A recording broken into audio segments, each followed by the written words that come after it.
कर्म क्या है? गौतम बुद्ध की कहानी। एक बार गौतम बुद्ध से उनके एक शिष्य ने पूछा, गुरुजी, कृपया हमें बताएं कि कर्म क्या है। गौतम बुद्ध ने अपने शिष्य से कहा कि कर्म को समझने के लिए मैं तुम्हें एक कहानी सुनाता हूँ।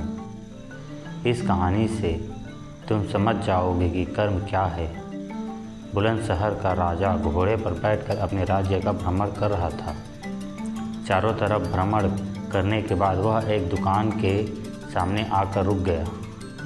रुकने के बाद राजा ने अपने मंत्री से कहा कि मंत्री जी, मालूम नहीं क्यों लेकिन लगता है कि इस दुकानदार के लिए कल की फांसी की सज़ा सुना दूं, इसे मृत्युदंड दे दूं।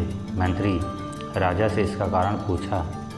पाते इससे पहले राजा आगे बढ़ एक मंत्री ने इस बात का कारण पता करने के लिए अगली सुबह भेष बदली और आम जनता का रूप लेकर दुकानदार के पास जा पहुंचा। दुकानदार चंदन की लकड़ी बेचने का काम किया करता था। मंत्री ने दुकानदार से पूछा कि उसका काम कैसे चल रहा है। तब दुकानदार ने बताया कि उसका बहुत बुरा हाल है। लोग उसके दुकान पर आते हैं, चंदन को सूंघ कर उनकी प्रशंसा करते हैं, लेकिन खरीदता कोई नहीं। मैं सिर्फ इसी इंतज़ार में बैठा हूँ कि कब हमारे राज्य के राजा की मृत्यु हो और उनके अतिथि में उनसे सारी चंदन की लकड़ी खरीदी जाए। शायद वहाँ से मेरे व्यापार में बढ़ोतरी होगी शुरू हो जाए। मंत्री को सारी बात समझ आ गई कि यही वह नकारात्मक विचार है जिससे राजा के मन को भी नकारात्मक किया है। वह मंत्री बहुत बुद्धिमान था।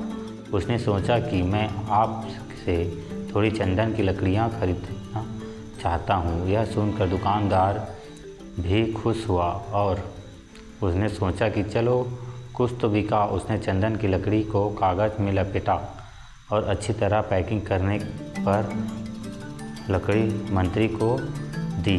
मंत्री अगली सुबह चंदन की लकड़ी लेकर राजा के दरबार में पहुँचे और राजा से कहा कि महाराज, वह जो दुकानदार है उसने आपके लिए तोहफे के रूप में चंदन की लकड़ी भेजी है। यह सुनते ही राजा बहुत खुश हुआ।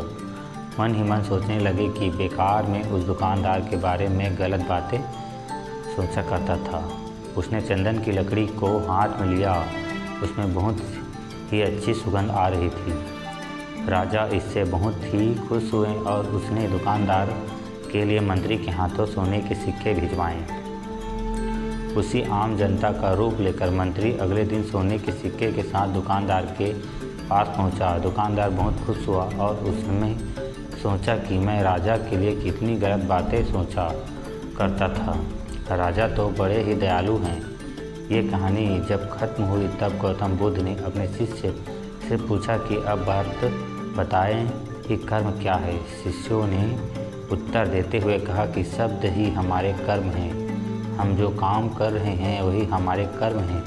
जो हमारी भावनाएं हैं वही हमारे कर्म हैं। गौतम बुद्ध ने सभी शिष्यों के जवाब सुनने के बाद कहा, आपके विचार ही आपके कर्म हैं। अगर अपने अपने विचारों का नियंत्रण करना सीख लिया तब आप महान बन जाते हैं।